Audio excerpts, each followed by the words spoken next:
welcome back to the Hood Table. To all my hoodies, come on through, you guys, for another good old review with Tanya, aka the Hood Table. Please make sure you like and share the video on your way in. And if you are new here, please feel free to subscribe and hit that notification bell. And we also do have a membership. We got like 3 levels, and the bottom one is only $1.99. So please feel free to join the membership. And shout out to all the people who has been supporting the Hood Table and liking and sharing all the videos. And also, man, you guys be sending me so much tea for these YouTube streets, these beef sector streets. So thank you guys for keeping me in the loop when I'm not always able to be around, because your girl do be over here working real hard, right? But anyway, on that note, I want to apologize first to all my Power Raising Kanan fans, because again, I have been a little behind on things, but the beef sector been beef sector been, y'all. I mean, the beef sector been beef sector been. So those who know. All right. The rest of y'all who don't know, child, it's a lot going on.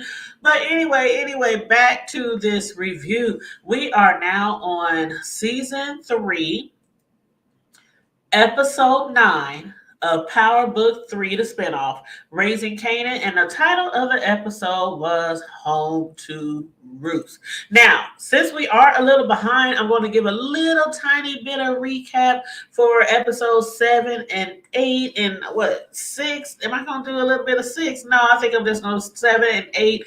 And then we're going to roll on into 9 and then look forward to episode 10, which will be out on the 9th. And also, side note, Ruthless fans, okay, I got y'all. 3 new episodes came out in one day the other day. So we are going to be reviewing those 3 episodes really soon. For all my Ruthless fans, make sure you get to my Ruthless Facebook page too as well. I will be dropping the link in the chat and in the comment section, because we got a lot of fans over there in my Ruthless Facebook group. Child, it be okay. Anyway, back to Raising Kanan. Now, so we're at season 3, episode 9. But again, a little bit of recap on episode 7 and episode 8. So basically, where we at right now? When episode 7 had started, it was called "Where Are All the Guilty?" Now, in that episode, you can recall how Rock had to make another deadly decision thanks to Lulu. Thanks to Uncle Lulu. And I like Uncle Lulu. Matter of fact, when the show first started, season 1, I was feeling Uncle Lulu way more than I was feeling Uncle Marvin. But now I am feeling Uncle Marvin a lot more, especially since he has changed and softened up to his daughter and really stepped up trying to be the father that he should be. But Lulu, he is spiraling out of control. So again, thanks to Lulu getting, white girl wasted and running his mouth to Scrapp's mom about his murder. But he really does need some help right now. I agree with Marvin that Lulu, he's still family, and he needs his family to support him. I mean, it's only the 3 of them. It's only the 3 of them rocking her 2 brothers. But from all the demons of all the people that he's killed that are hunting him, I think he still needs his family support. Unlike Rock, she just think, they just need to toss him away, throw him away. But a lot of the things that he has done in his past was because of his big sister. She had him doing things when he was a teenager. Okay, when it comes to all them demons that are hunting him when he was a teenager. But lately, he's been keeping himself at the bottom of a liquor bottle. All these demons have been attacking him and keeping him at the bottom of a liquor bottle. He's been seeing ghosts. You saw the episode where he was seeing Scrap sitting right next to him in the studio. He was like, oh, hell no. But while Marvin is trying to convince Rock that Lou really needs them, the older white lady at the club, I can't remember her name, but at club Cafe Vu, I really like her. But she's now looking out for Famous while Lulu is out there. He's just not mentally able to support Famous at this time, his musical career, his musical aspirations. So, the white lady at the club, she feels kind of bad for Famous, and she sees his potential. So she tells him, he can continue to work there just so long as he can help around in the club, which he agrees to. But yeah, Fame is right now using a recording studio, and he's doing a little this and that around there, washing the little dishes, cleaning up, sweeping a little bit, taking out the trash, whatnot. But as far as in episode 8, that one was called Reckoning. And we saw our girl Jukebox. She done got herself the lead singer position for their new group called Butter, as she should. And yes, that other singer named Crystal is jelly. She is just hating on her and stabbing her in her back. She even went so far as to not only start sleeping with Juice's cousin Kanan, but to try to cause division amongst them. She also got a crew of girl thugs, a little gangsters, together to jump Jukebox down to the subway. Child, if Jukebox ain't from the hood, if she wasn't, from the family that she was from, child, she was up there whipping ass and taking names. Now, she still had a few bruises. But she was able to still make it to the studio on time for practice. But Kanan, he has also fully adapted to his new hustling heroin partnership with Snaps and Pops and a whole bunch of other people. He's also putting his foot down where it comes to his mother, Raquel. Rock done pulled up on Snaps and Pop and warned them to stay away from her son, Kanan. And I seriously doubt that she will ever get through to them. Because as serious and deadly as Rock may be, it seems like Snaps and Pop is the same way. And they some OGs. They some triple OGs. They ain't even got people out there in the streets anymore. They still making money on top of money, making money. They talking about they don't want nobody fucking with their 401k. And they don't take too kindly to threats. And neither does Kanan. Neither does Kanan, though. So, once again, Rock done set Kanan up.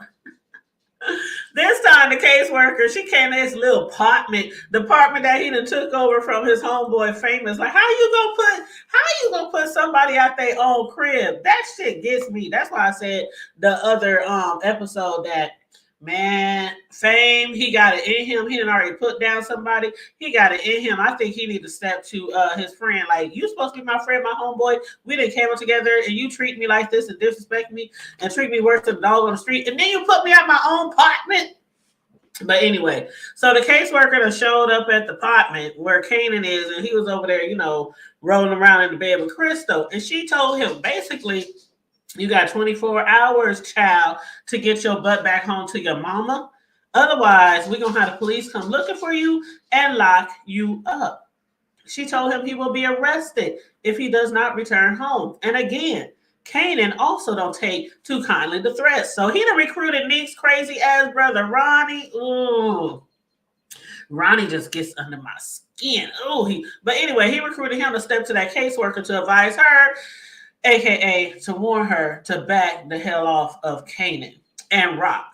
More specifically, Kanan. So that Kanan can run the streets with his thugs, in my Michelet voice, so he can run the streets with his thugs. How? Girl, child. That used to be one of my favorite songs. But anyway, he basically told her, leave Kanan alone so he can continue to do what he's doing in the streets and making money with Romney. Now, as far as Bulletproof Records, while enjoying lunch with Gerald, the entertainment and arts writer, the one that Marvin had to pull out a hotel or a motel where he was being held until Marvin could give them people 3 or 5K. Yeah, that mofo. Well, he's now digging further into Marvin's family business while doing research on his daughter, Jukebox. Now, yeah, that is part of his job. When he's doing a story or a profile on someone, he's supposed to do a little digging in their, past to try to put together a good story. But he didn't came across information along the ways of the attack of Marvin's family. But he claims that since he's doing a profile piece on Jude's musical career, her family, and on her experiences, this is just all part of the job. But in no uncertain terms, Marvin gave him a subtle warning to basically quit sniffing around, stick with writing about Jude's musical aspirations, and leave the rest of that shit alone. But will that even be necessary? Because as we see again, Jukebox, she done went down to the military man. She done signed a contract for the armed forces. So she went to visit the sergeant again or the captain again. She's not sure what she really wants to do. She told Sergeant Healy, I did want this at first, but now I'm not so sure. And he basically told her along the lines of, you done made a commitment to your country. And she said, well, shit, my country ain't made no commitments to me. He said, the commitments we made to you or your country made to you was you are free. Child Duke was looking at him like freedom. Anyway, I'll get back to you. I'll holler at you, Sergeant.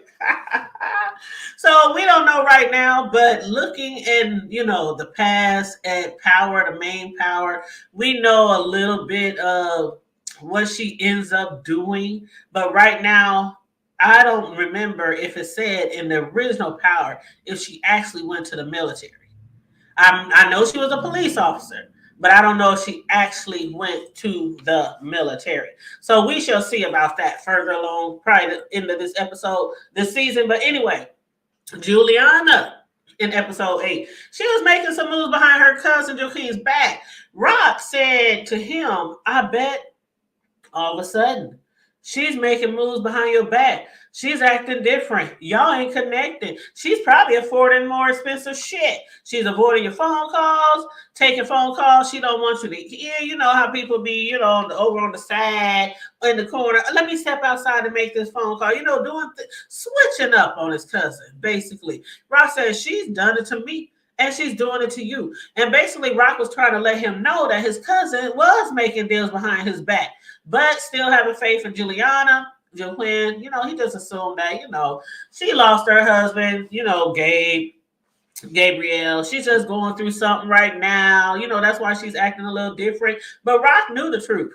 But for at that time, Joanne was like, okay, I hear you, but this is my familia. This is my familia. Is that how they say it? This is my familia. And he needs confirmation regarding his familia. So he's like, I'm not making no moves. I'm not giving you permission to make any moves. I'm going to check this out and I'll holler back at you. And that he did. That he did. Shit, but he had better because Rock was going to make another presidential decision anyway, which she actually ended up doing with Joaquin's blessings.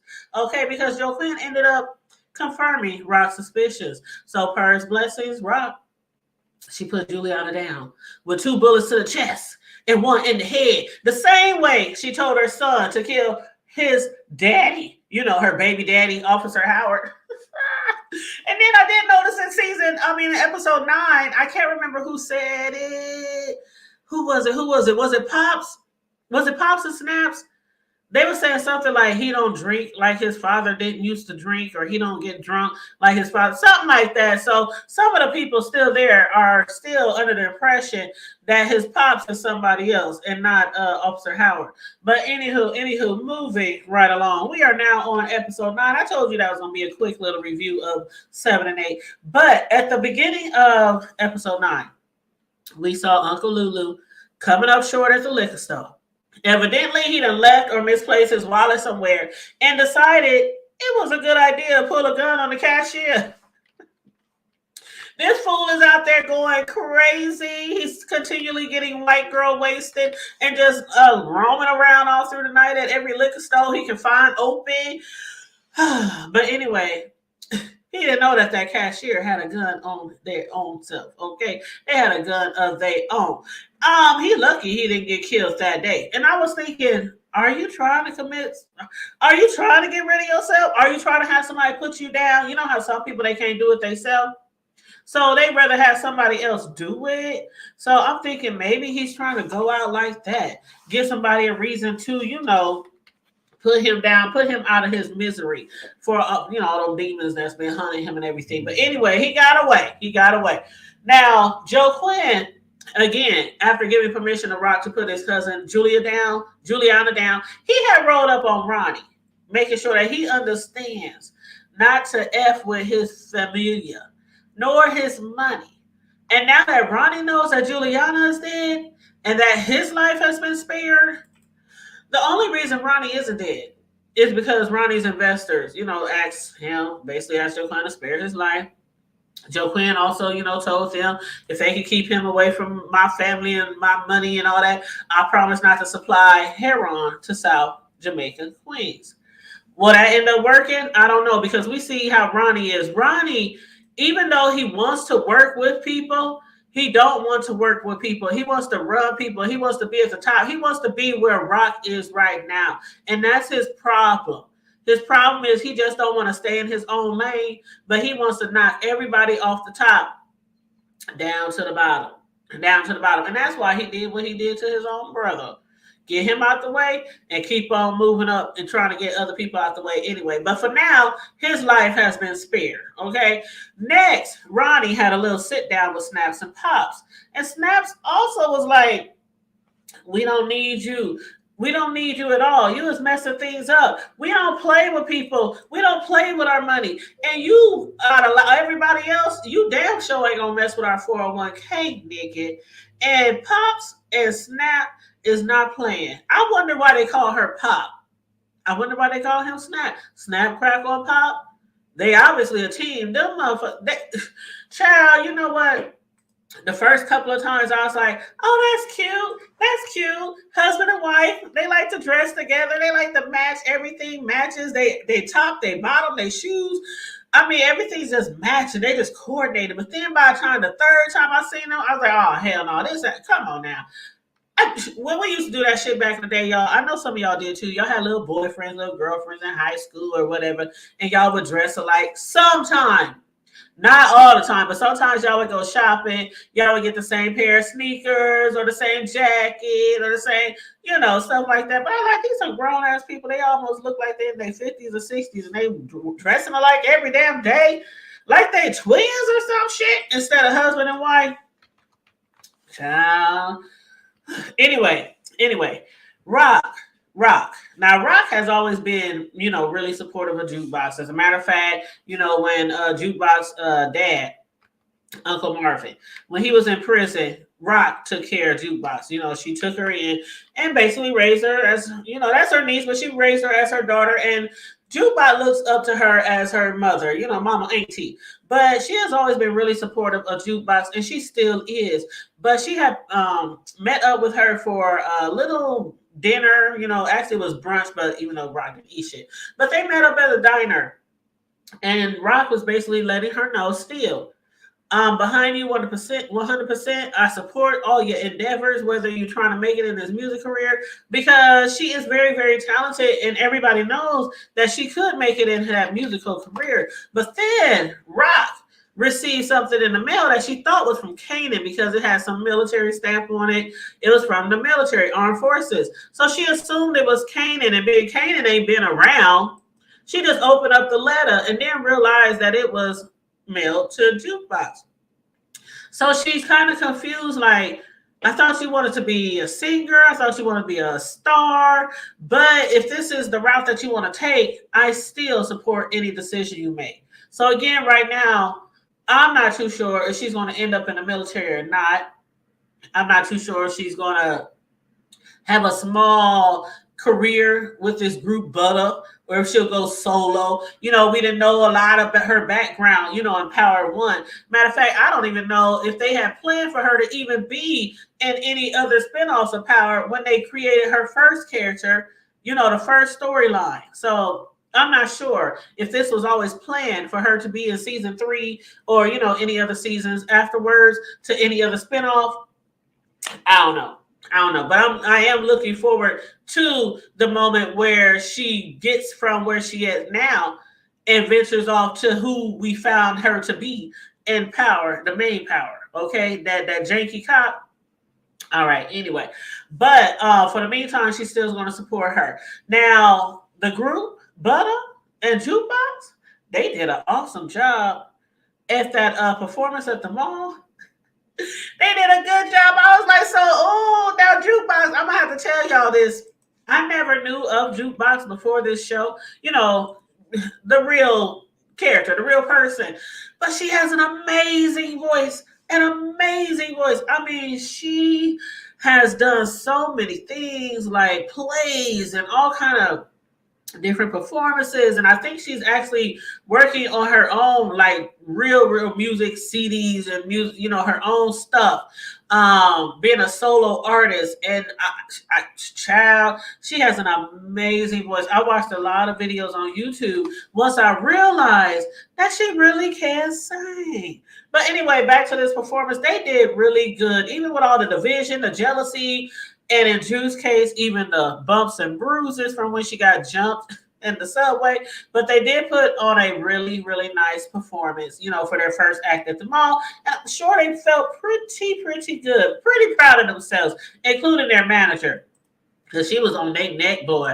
She was on their neck. Because she even told Juke and the rest of them, Juke might be the lead today, but that could change tomorrow. You got to earn that spot. Earn your keep. But anywho, everything was going really good. Up until Kanan and his mother. Kanan and his mother kind of had a few words, regarding Kanan's now lack of work and him not being at home and, different things like that. But oh boy, did y'all see how Uncle Marvin reacted after seeing Kanan talk to Rock like that? Man, you know how, child, I got sons. So, and I also got brothers and cousins. So, you know how it is when they see your son talking to you some type of way, they want to get on their neck. Like, who you think you talk to? That's my sister. But Marvin just was like, you know what? You let him talk to you like that? What kind of shit? He's looking like, this ain't my sister, Rock. She ain't letting her son talk to her and disrespect her like that and then walk out of here like she's just some chick on the street that he's upset with. But yeah, after explaining to his mother that he's now under the impression that she killed me, then had the Italians burn his body in order to get his work, Kanan was like, whatever, you ain't gonna tell me what to do. You ain't gonna tell me when I'm done. You can take work and stop this right now, but I ain't done yet. Kanan ain't done yet, as we all know from, the Kanan who we met in the original Power. We all know that he wasn't done yet. He was like, one monkey don't stop no show. But Marvin's like, hold the fuck up. I know you ain't allowed my nephew to talk to you like that. But not only that, right after killing their first performance, Juke and the ladies thought that the white man who was approaching them, they were there, interested in a record deal. They thought they was from a record label. But instead, it was Special Agent Preston Tanner from the FBI and Detective Arthur Ogden from the NYPD there to ask Jukebox some questions regarding her family's connection to, organized crime and other criminal activity. Child, then to come to find out, the entertainment and arts writer, his ass done broke down, crying and snotting, confessing to Marvin that he's been working with the authorities to put together a case against Marvin and his family. Man, when Uncle Marvin arrived at the ER after Gerald called him, he was so concerned. Like, what's going on? What happened? Who's hurt? Gerald's daughter, Alice, accidentally drowned in the tub under his care. His daughter, she was old enough to take baths by herself, but he said she must have slipped in the tub and drowned. So he was there really distraught. And not only was he really distraught, but he was like, I have no reason to live. I have no reason to go on. He's probably feeling like their brother right now. He's like, the kids that he got left, they're going to go to CPS. His daughter that just died. They talking about he's facing prison. And then he puts, oh my God, he dropped the big one on. He dropped a bomb on him. Then he tells him that he was also working with the FBI and the NYPD in order to set his family up. Child, so they was trying to set him up. They didn't get anything from him though. Because Marvin really didn't tell him nothing, so he really had nothing to give. So being that he don't really have nothing to give, he don't really have no reason for them to keep him out of prison. He was like basically thinking his life is over. And then Jukebox, they had her down at the police station at the precinct, and they trying to get in her head and trying to get her to flip on her family. Shit, they obviously don't know who our girl Jukebox is. They obviously don't know her too well. She ain't the main antagonist in this season or in this whole spinoff period. She ain't the main antagonist right now, but she family is family. Family is family, and she got her family's back regardless of whatever they doing because they've always had her back. Her daddy didn't always have her back, but like I said, I'm liking him a lot more now that he ain't trying to, bang her in her head and knock her around because she's gay, because she, lesbian or whatever. But anyway, I wonder how. Let me say this. Child, okay, first of all, at the end of the episode, I mean, I did have a feeling. I'm not gonna lie. Like I said, I thought Gerald was kind of acting like Uncle Lou, like he had nothing more to live for, and that his life was spiraling out of control. And I had a feeling that he was going to go home. I really did. I bet y'all did too. But I had a feeling that he was going to go home and he was going to, you know, get rid of himself at his own hands, and that he did. He went home. The police came. They kicked down the door to arrest him, and they found him dead with a needle in his arm. They found him dead with a needle in his arm. Now, my question is, are we going to find Lulu dead in episode 10? Because we saw Brock and Uncle Marvin at the end of the episode. I felt so bad for Lulu. I almost dropped a tear. I was like, please don't kill him. Please, that's your family. That's your brother. That's your baby, brother. That's the baby. Please don't kill him. He just needs some help. He need an intervention. That's all. He need. Take him to one of those bougie treatments, those bougie treatment centers or something, and get him some help. So I'm not too sure what they're gonna do, but Lulu, he was up there like, please, man, if y'all gonna do this, to me, and y'all gonna take me out here in the middle of nowhere and do this to me, please just don't leave me alone.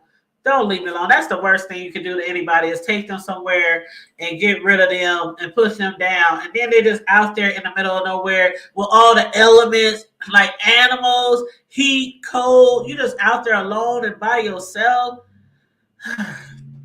So we shall see. Well, y'all let me know what y'all think. See, and a small part of me is saying they are going to take him somewhere to some type of addiction treatment center. That's what I'm thinking, that they're taking him somewhere to admit him. But I'm not sure, because they wasn't giving off as they cared, or if they were listening to him, or if they was feeling sorry or pitiful for him. Even Uncle Marvin at the very end, he gave him a bottle of liquor. And see, that's where I kind of thought that they was taking him to a treatment center, because I'm like, okay, sometimes when people go to a treatment center, they be like, okay, I'm going to take one more hit. I'm going to take one more drink. I'm going to take one more smoke. I'm going to pop one more pill. And then that's it. And then I'll go. So that's another reason why I kind of thought, because if he was about to die, that little taste of liquor that he gave him ain't going to stop no pain. He need like a couple of gallons for that.